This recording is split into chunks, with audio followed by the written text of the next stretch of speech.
Ladies and gentlemen, Mr. Cropper here. I have received a donation requesting some videos about Sherman, William Tecumseh Sherman, and his march to the sea. I'm going to start, we've got 3 books I'm going to sample from here. I'm going to start with Bruce Catton and A Stillness at Appomattox, however you want to pronounce that.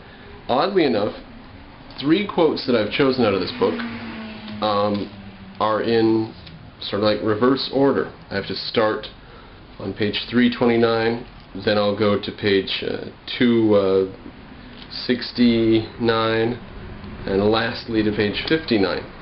I don't know if that's if I were to read the entirety of the book all the way through, if it would work better, but this is how I've decided it's the best way to go.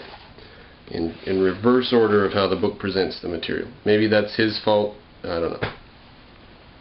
So here we are on page 329. In December 1864, the Civil War, the Army and the Navy had mounted a big expedition to take Fort Fisher in North Carolina. That's just information out of the middle of nowhere right now, but the reason that's important is because it was, quote, the last seaport open to the Confederacy. So now, if that seaport's taken, and it was, they don't have any connection to the outside world. The Confederacy is landlocked, sort of. And since the operation fell in his department, Butler had elected himself commander of it. Butler is the guy who's in command of it. Here's his plan. It's comical.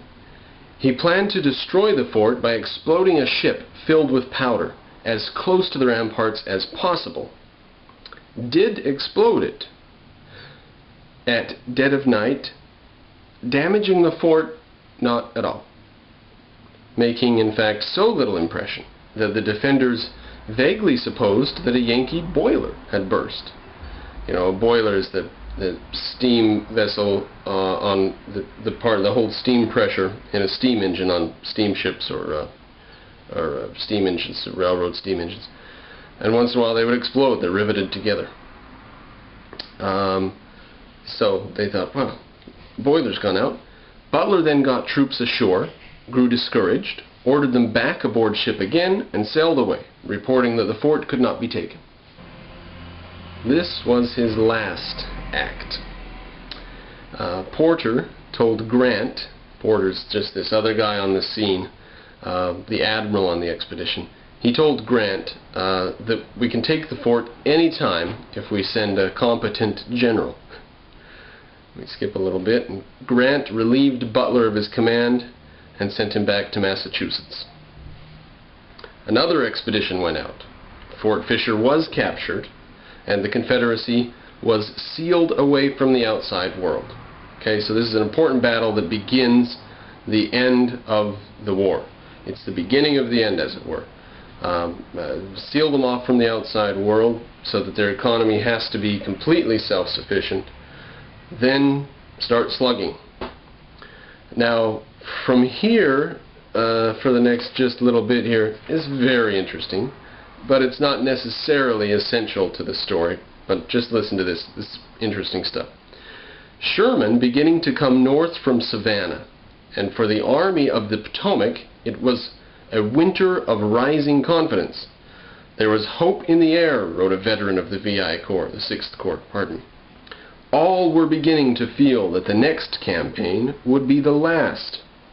Much of this was due to the realization that the men in the opposing trenches, the indomitable veterans of Lee's magnificent army, the Southern Army, were themselves beginning to lose hope. They had some reason to believe this. The Confederacy was visibly failing in manpower, in rations, in equipment.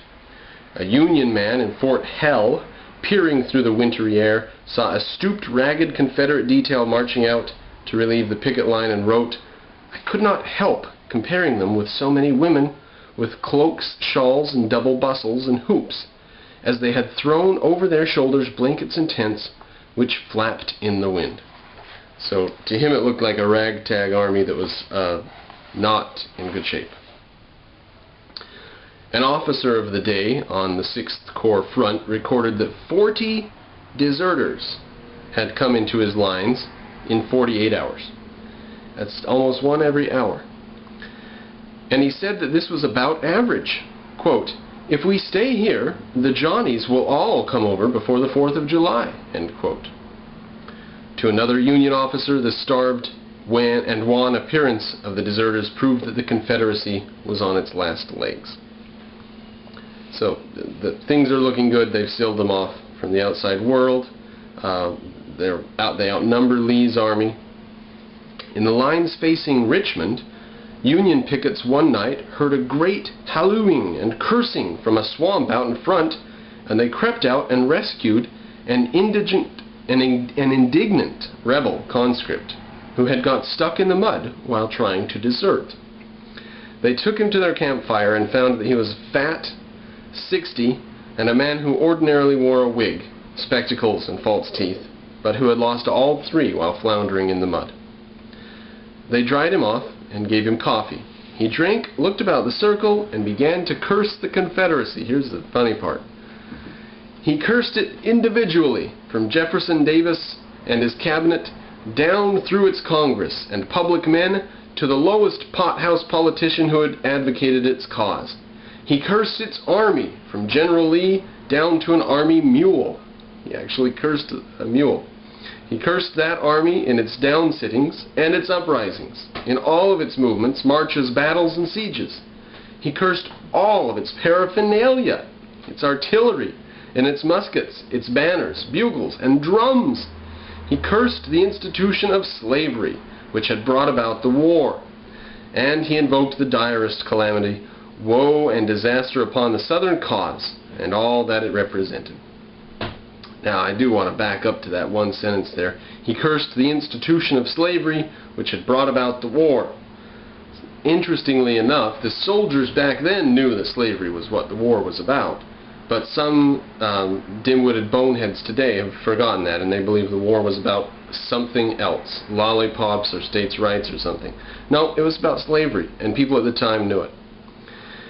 While the earnestness, force, and sincerity with which it was delivered made it one of the most effective speeches I ever heard, quoting from one of the people there, and this together with his comical appearance and the circumstances of his capture made the men roar with laughter. So, they loved it. Cursing the Confederate Army's bugles and drums and mules and everything else. The Union man who told about all of this added, perhaps unnecessarily, that, quote, "the best element in the Southern Army did not desert." Right? So they knew they were getting the ragtag pieces of crap. The best soldiers were staying there with the Army, but it gave them some idea. A New England private said that each evening the men in his company would speculate about the number of deserters who would come in that night.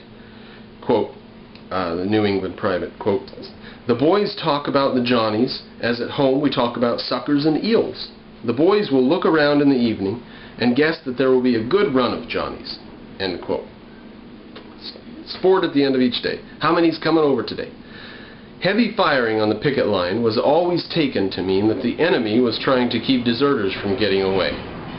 So there's no man's land in between the lines, and you can hear over there every once in a while lots of shots, and it's probably some deserter getting shot in the back as he runs toward the Union.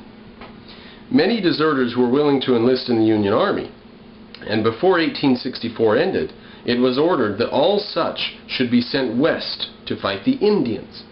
It would go very hard with them if the army from which they had deserted should recapture them.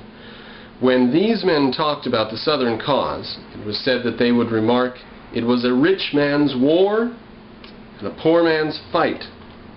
I thought that was interesting right there. Now the reason they say that, a rich man's war and a poor man's fight, was because slavery was not necessarily an institution held in common among all the people in the South.